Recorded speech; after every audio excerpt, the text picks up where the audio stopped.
Hi hello வணக்கம் friends, reverse with me episode 2. வாங்க வீடியோக்குள்ள போலாம். வீடியோ ஸ்டார்டிங்ல, அதாவது எபிசோட் ஸ்டார்டிங்ல என்ன நடக்குதுன்னா, ஒரு குட்டி பொண்ணு தான் காட்டுறாங்க. அந்த குட்டி பொண்ணு வேற யாரும் கிடையாது, நம்ம டாக்டர் கவுமேசா இருக்காங்க இல்லையா, அந்த டாக்டருடைய சைல்ட்ஹுட் டேஸை தான் காட்டுறாங்க. அவங்க ஒரு டாக்டர் ட்ரெஸ் எடுத்து மாட்டிக்கிட்டு, இந்த ட்ரெஸ் எனக்கு எப்படி இருக்கு, நான் பெரிய பொண்ணாகி டாக்டர் ஆகட்டுமா, என்ன பண்ணட்டும் அப்படின்னு சொல்லிட்டு அவங்களுடைய ஃபியூச்சரை பத்தி அவங்க அம்மா கிட்ட டிஸ்கஸ் பண்றாங்க. அதுக்கு அவங்க அம்மா, அப்படியா, நீங்க டாக்டர் ஆனா நல்லா இருக்குமே, சூப்பரா இருக்குமேன்னு சொல்லிட்டு என்கரேஜ் பண்றாங்க. அப்பதான் அவங்க இன்னொரு கொஸ்டின் கேக்குறாங்க, ட்ரீம்ஸ்னா என்னம்மா? எல்லாரும் என்னுடைய ட்ரீம்னு சொல்லிட்டு ஆளாளுக்கு ஒன்னு சொல்றாங்களே, அப்படின்னா என்னம்மான்னு சொல்லி கேட்கும் போது, நீ என்ன பண்ணும் போது ஹாப்பியா இருக்கியோ அதுதாம்மா அவனுடைய ட்ரீம்னு சொல்லிட்டு சொல்றாங்க. அவங்க அப்படியே யோசிச்சுட்டே இருக்காங்க, நம்ம என்ன செய்யும் போது ஹாப்பியா இருக்கும்னு சொல்லிட்டு யோசிச்சுட்டு இருக்கும் போது அடுத்தது உண்மையாவே அவங்களுக்கு ட்ரீம் வருது. அந்த ட்ரீம்ல தினமும் ஒரு பொண்ணை பாக்குறாங்க. அந்த பொண்ணு வேற யாரும் கிடையாது, நம்ம கிளியோ தான். அவங்களுடைய சைல்ட்ஹுட் டேஸ் கூட இவங்களுடைய ட்ரீம்குள்ள வருது. அவங்க அப்பா கிளியோவை திட்டுறாங்க. கிளியோ அழாத, நிறுத்துன்னு சொல்லி திட்டுறாரு. நான் டாய்ஸ் தானே கேட்டேன், அது கூட எனக்கு வாங்கி தர மாட்டீங்களா சொல்லிட்டு அழுகுறாங்க. ஸ்டாப் இட் அப்படின்னு சொல்லிட்டு கண்ணா பின்னான்னு திட்டுறாரு. எப்பவுமே கிளியோவுக்கு அவங்க வீட்ல இருந்து கிடைக்கிறது திட்டு மட்டும்தான், வேற எந்த திங்ஸுமே அவளுக்கு கிடைக்காது. எல்லாமே அவங்க தம்பிக்கு தான் கிடைக்கும். இது ஒரு டைம் நடந்துச்சு. அடுத்த டைம் என்ன இன்சிடென்ட்னு பாத்தீங்கன்னா, எனக்கு பாட்டு கிளாஸுக்கு போகணும்னு ஆசையா இருக்குப்பா, நான் போட்டுமான்னு சொல்லிட்டு ஒரு நாள் வந்து கேக்குறாங்க. அதெல்லாம் ஒன்றும் தேவையில்லை, போய் வேலையை பாரு, எப்ப பார்த்தாலும் யூஸ்லெஸ்ஸான திங்ஸையே பண்ணிக்கிட்டு இருக்காதுன்னு சொல்லி திட்டிட்டு அவங்க அப்பா அந்த இடத்த விட்டு கிளம்பிடுறாரு. அப்புறம் இன்னொரு நாள் அவங்களுடைய நேம் லிஸ்ட், அந்த வோக்கலிஸ்ட் லிஸ்ட்ல இருக்கிறத பார்த்து ஹாப்பியா ஃபீல் பண்ணாங்க இல்லையா ஒரு நாள், அதை பத்தி யோசிச்சு பாக்குறாங்க. எல்லாமே இவங்களுக்கு ட்ரீம்ல தான் வருது, யோசிச்சு பார்க்கல. அப்புறம் இந்த மாதிரி சின்ன சின்ன விஷயங்கள்லாம் கிளியோ லைஃப்ல நடக்கிறது எல்லாமே இவங்களுக்கு ட்ரீம்ல தெரியுது. அப்புறம் ஒரு நாள் கிளியோ டாக்டர் ஆகி ஒரு பேஷண்ட்டை ட்ரீட் பண்றது, அதுவும் ரொம்பவே கஷ்டப்பட்டு ஒரு ஹார்ட் பேஷண்ட்டை எப்படி பிழைக்க வைக்கிறாங்க அப்படிங்கறத அதில் காட்டுறாங்க. அப்புறம் கிளியோ பாடும்போது அப்படி இப்படின்னு சொல்லிட்டு கிளியோ என்னென்னலாம் செஞ்சாங்களோ எல்லாம் செய்யறதும் இவங்களுக்கு ட்ரீம்ல தெரியுது. ட்ரீமை விட்டு எழுந்திருக்கிறாங்க. ஏன் தான் நமக்கு இந்த வேற என்ன ட்ரீம்லாம் வருதோ தெரியலன்னு சொல்லிட்டு அப்பவும் குட்டி பொண்ணாதான் இருக்காங்க. எழுந்திருச்சு சரி எழுந்துச்சு போலான்னு சொல்லிட்டு போகும்போது அவங்க டோரை ஓபன் பண்ணிட்டு இப்படி வெளில வந்து நடந்துகிட்டு இருக்காங்க. அவங்களுடைய குட்டி தங்கச்சி அது ஓடி வந்து ஒரு ஜாரை வந்து தட்டி விட்டுருது, அது கீழே விழுந்து உடஞ்சிருது. ஹேன்னு சொல்லிட்டு அப்படியே அவங்கள ஸ்டாப் பண்ண கையை நீட்டுறாங்க. ஒரு செகண்ட் சுத்தி இருக்கிற எல்லாமே ஸ்டாப் ஆயிடுது. ஸ்டாப் ஆனது மட்டும் இல்லாம அப்படியே ரிவர்ஸ்ல போயிடுது. அவங்க எதை மாத்தணும்னு நினைச்சாங்களோ கரெக்டா அந்த செகண்ட்ல போய் ஸ்டாப் ஆகுது. அதாவது அவங்க பெட்டை விட்டு எழுந்து வந்து நடந்துகிட்டு இருந்தாங்க இல்லையா, அதுல இருந்து மறுபடியும் ஸ்டார்ட் ஆகுது. இவங்களுக்கு ஒண்ணுமே புரியல. ஒரு செகண்ட் உள்ளாரையே அப்படியே யோசிச்சுட்டே நிக்கிறாங்க. நின்னுட்டு சரி சரி என்ன பண்ணலாம்னு சொல்லிட்டு யோசிக்கும் போதுதான் டக்கு டக்கு டக்குன்னு ஒரு சவுண்ட் கேக்குது. என்னன்னா அவங்க தங்கச்சி ஸ்டெப்ஸ்ல ஏறி நடந்து வந்துட்டு இருந்தாங்க இல்லையா ஓடி, அந்த சவுண்ட் கேக்குது. அப்ப இனிமேதான் நடக்க போது போறான்னு சொல்லிட்டு இவங்க வேகமா டோர் ஓபன் பண்ணிட்டு போயிட்டு அங்கேயே நில்லு அப்படின்னு சொல்லிட்டு ஓடி போய் பிடிக்கிறாங்க. அவங்கள போய் பிடிக்கிறாங்க. அவங்கள பிடிக்கும் போது பட் ஜார் உடஞ்சிருது. ஏன்னா இவங்களுக்கு அப்பதானே ஃபர்ஸ்ட் டைம் அந்த விஷயம் நடக்குது. ஸோ அவங்களால அதை ஸ்டாப் பண்ண முடியல. ஜாரு உடஞ்சதுதான். அவங்க தங்கச்சியை காப்பாத்துறேன்னு போயிட்டு அந்த ஜாரு உடஞ்ச பீஸ் வந்து இவங்க காலில் குத்திடுது. லைட்டா பிளட்டுமே வந்துடுது. அதை அவங்க அம்மா சரி பண்றதுக்காக கூட்டு போய் பேண்டேஜ் போட்டுக்கிட்டு இருக்காங்க. கவுமேசா டாக்டர் வந்து அவங்க வீட்டுல எப்படி கூப்பிடுறாங்கன்னா கரண் தான் கூப்பிடுறாங்க. அவங்க வீட்டை பொறுத்த வரைக்கும் அவங்களுடைய நேம் கரண். ஸோ பேண்டேஜ் போட்டுக்கிட்டு இருக்கும் போது கவுமேசா என்ன பண்றாங்கன்னா அவங்க அம்மா கிட்ட எக்ஸ்பிளைன் பண்றாங்க. அம்மா இந்த மாதிரி எனக்கு வந்து ஒரு சில வியர்டான விஷயம்லாம் நடக்குது. அதுல இப்ப நடந்த ஒரு விஷயம் என்னன்னா, நான் ஸ்டாப் பண்ணதும் எல்லாமே ரிவர்ஸுக்கு போயிடுச்சு. எல்லாமே முதல்ல இருந்து நடந்துச்சு. என்னால இதை ஏத்துக்கவே முடியல. இந்த மாதிரிலாம் நடக்குமான்னு சொல்லி கேட்கும்போது அவங்க என்ன சொல்றாங்கன்னா, கேளு கரண், நம்ம லைஃப்ல நம்மளுடைய முன்னோர்கள் நிறைய நல்ல விஷயங்கள் செஞ்சிருக்காங்க. அவங்க கொஞ்சம் மேஜிக் தெரிஞ்ச ஆட்கள்னு கூட சொல்லலாம். நம்ம ஃபேமிலி மெம்பர்ஸ்க்கு சுச்சுவேஷனை இருக்கிற இந்த இடத்த அப்படியே ரிவர்ஸ்ல கொண்டு போய் நம்ம எங்க நிறுத்தணும்னு நினைக்கிறோமோ அந்த இடத்துல நம்மளால ஸ்டாப் பண்ண முடியும். அந்த மாதிரியான ஒரு பவர் நம்மளுடைய முன்னோர்களுக்கு இருந்திருக்கு. பட் எனக்கு இல்லை. ஆனா அது இப்ப உனக்கு வந்திருக்குன்னு நினைக்கும் போது எனக்கு ரொம்பவே சந்தோஷமா இருக்கு. காலத்தை நேரத்தை என்னென்ன நடந்துகிட்டு இருக்கோ எல்லாத்தையுமே நம்மளால நிறுத்த முடியும். அந்த மாதிரியான ஒரு விஷயம் தான் அது. அதுதான் இப்போ உனக்கு வந்திருக்கு. இந்த மாதிரியான விஷயத்த யூஸ் பண்ணி நீ வேற எந்த தப்பான விஷயமும் பண்ணக்கூடாது. அத நல்ல விஷயங்களுக்கு யூஸ் பண்ணு. இல்லன்னா அத ஃபன்னுக்கு யூஸ் பண்ணு. அதனால யாரையும் ஹர்ட் பண்ணிடாத. அப்படி எதையாவது மாத்த நீ ட்ரை பண்ணேன்னா, அதாவது யாருடைய பர்த்தையோ, டெத்தையோ மாத்த ட்ரை பண்ணேன்னா, ஃபியூச்சரே சேஞ்ச் ஆயிடும். ஸோ எல்லாத்தையுமே கேர்ஃபுல்லா ஹேண்டில் பண்ணுன்னு அவங்க அம்மா ரொம்பவே இதா சொல்றாங்க. எல்லாத்தையும் கேட்ட இவங்களுக்கு ஒண்ணுமே புரியல. என்னடா இது இந்த மாதிரிலாம் உண்மையிலேயே இருக்குமா? படத்துல பார்த்ததெல்லாம் நிஜத்துல நடக்குதுன்னு சொல்லிட்டு, அப்பதான் அவங்க என்ன சொல்றாங்கன்னா, அம்மா நான் டாக்டர் ஆக போறேன்னு சொல்றாங்க. அவங்க அம்மாவும் அப்படியாம்மா சரிம்மாங்கிறாங்க. என்னம்மா இப்படி சொல்ற?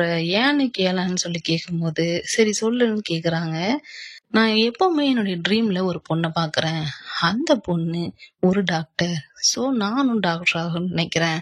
அந்த பொண்ணு ரொம்பவே ஆர்வமா மத்தவங்கள காப்பாத்துறா. ரொம்ப கஷ்டப்பட்டு காப்பாத்துறா. அந்த மாதிரி எனக்கும் காப்பாத்தணுமான்னு சொல்றாங்க. அப்படியா? அப்படின்னா இதுதான் விஷன். நடக்க போறத முன்னாடியே தெரிஞ்சுக்கிறது உனக்கு அந்த திறமையும் இருக்கு. இதுவும் அதுல ஒண்ணு. நம்ம முன்னோர்களுக்கு இந்த மாதிரியான ஒரு விஷயமும் இருந்துச்சு. அதுதான் உனக்கு இப்ப இருக்கு. எனக்கு ரொம்ப சந்தோஷமா இருக்கு. இதெல்லாம் நீ தப்பா யூஸ் பண்ணாத. கண்டிப்பா நீ ஃபியூச்சர்ல அந்த பொண்ண மீட் பண்ணுவேன்னு சொல்றாங்க. அந்த நாள் எப்போ வருதுன்னு பாத்தீங்கன்னா, இவங்க ஒரு நாள் ஹாஸ்பிட்டல்ல ஃபார்ம ஃபில்அப் பண்ணிட்டு இருக்காங்க. யாருன்னா கவமேசா ஃபில்அப் பண்ணிட்டு இருக்காங்க.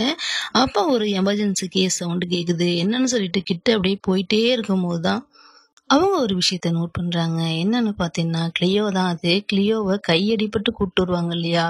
அந்த சம்பவம் தான் அது. அவங்கள அந்த இடத்துல பார்த்ததுமே இவங்களுக்கு ஷாக்கா இருக்கும். என்ன பண்றதுன்னே தெரியாது. ஒரு செகண்ட் அப்படியே ஸ்டன் ஆகி நின்னுடுவாங்க. அங்க உள்ளவங்க கூட எமர்ஜென்சின்னு சொல்லி கூப்பிடும்போது கூட இவங்களால எந்த ரியாக்ஷனுமே கொடுக்க முடியாது. ஏன் அவங்க அப்படி ஷாக் ஆகி நிக்கிறாங்க? அப்ப அவங்க முன்னாடியே பார்த்துருக்காங்கன்னா, ஏன் வந்து கிளியோ கிட்ட அதை அவங்க தெரிவிச்சுக்கல அப்படின்னு சொல்லி பார்த்தோம்னா, அவங்க விஷன்ல இன்னொரு விஷயமும் தோணியிருக்கும். அது என்னன்னு சொல்லி பார்த்தீங்கன்னா, இவங்க 2 பேருக்கும் மேரேஜ் சீன்ஸ்.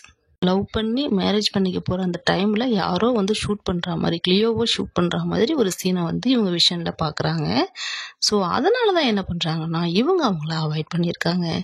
அப்போ முன்னவே இவங்களுக்கு தெரிஞ்சிருந்திருக்கு. ஆனாலும் இவங்க சொல்லிக்கல. இப்ப அப்படியே பிரசன்ட்டுக்கு வராங்க. பிரசன்ட்ல பாத்தீங்கன்னா, கிளியோவும் அவங்களுடைய ஃப்ரெண்ட் ஒருத்தங்க இருந்தாங்க இல்லையா? அவங்களும் சேர்ந்து கிளம்பிட்டு இருக்காங்க. அப்பயுமே கிளியோ சாங் கேட்டுட்டே தான் கிளம்பிட்டு இருக்காங்க. எங்க கிளம்புறாங்கன்னு சொல்லி பார்த்தோம்னா, ஹாஸ்பிட்டலுக்கு தான். 2 பேருமே டாக்டர்ஸா இருக்காங்க.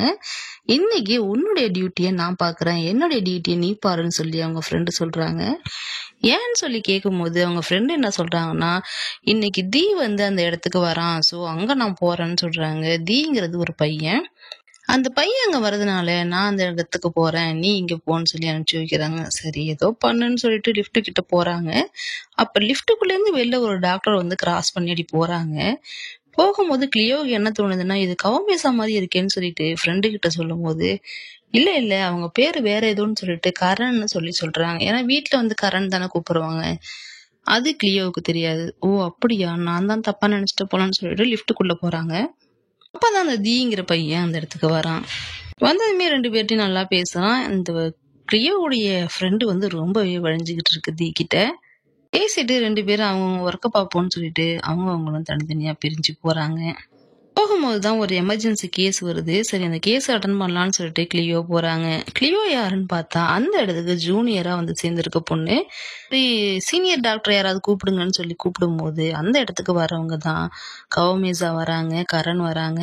வந்து ட்ரீட்மெண்ட்டை அவங்க ஸ்டார்ட் பண்ண ஆரம்பிச்சிட்டாங்க. பட் கிளியோவால கம்முன்னு இருக்க முடியல. அவங்களால அந்த ஷாக்கை தாங்கவே முடியல.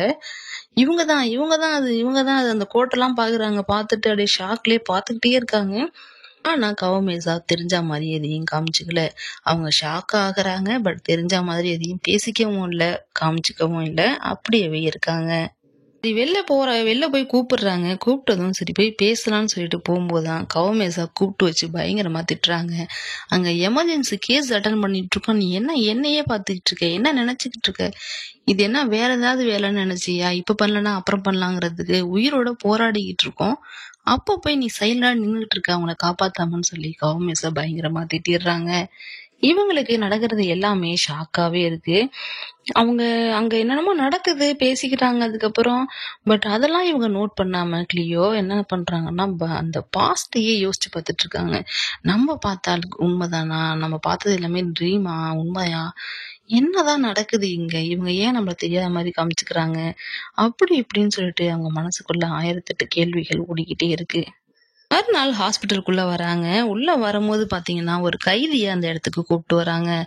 அந்த கைதி என்ன பண்றான்னா, கிளியோவ பார்த்தோனே உனக்கு என்ன தோணுச்சுன்னு தெரியல. உன்ன விடமாட்டேன்டின்னு சொல்லிட்டு கழுத்த பிடிச்சு நெரிக்கிறான். அதுல அவங்களுக்கு கழுத்துல ரொம்பவே ஹர்ட் ஆயிடுது. நல்லா செவந்து போயிடுது. அங்க உள்ளவங்கலாம் வந்து புடிச்சு இழுக்குறாங்க. அப்ப கூட அவன விடவே மாட்டேங்கிறான். அதுக்கப்புறம் ஒரு வழியா காப்பாத்தி கூட்டு போய் ட்ரீட்மெண்ட் குடுக்குறாங்க. குடுத்ததுக்கப்புறம் அவங்களும் சரியாயிடுறாங்க. அவங்கலாம் பேசி முடிச்சுட்டு போனதுக்கப்புறம், அந்த தீங்கிற பையன் அங்க தூரத்துல நடந்து வந்துகிட்டு இருக்கான். அப்புறம் கிட்ட வந்து கிளியோ கிட்ட பேசுறான். எப்பவுமே நம்ம பேசினா நமக்குள்ள சண்டை தான் வருது. இனிமே சண்டை வேணாம். இந்தா இத சாப்பிடு. நீ எங்க டியூட்டில இருக்கியோ அங்க போய் சாப்பிடுன்னு சொல்லிட்டு, ஒரு டப்பாவுல ஸ்நாக்ஸ் மாரி வாங்கிட்டு வந்து குடுக்குறான். இவங்களும் அத சந்தோஷமா வாங்கிக்கிட்டு அந்த இடத்த விட்டு போறாங்க. போனதுக்கு அப்புறம் ஒரு ஃபவுண்டைன் மாரி இருக்கு. அந்த இடத்துல போய் ஒரு பெஞ்ச்ல உட்காந்து கால் வருது அட்டெண்ட் பண்ணி பேசுறாங்க. "ஏய் நீ எப்படி இருக்கன்னு?" சொல்லிட்டு ஒருத்தங்க கேட்குறாங்க. அதுக்கு பதில் சொல்லிட்டு இருக்காங்க. "நியூஸ்ல பார்த்தேன் இந்த மாதிரி ஆயிடுச்சுன்னு.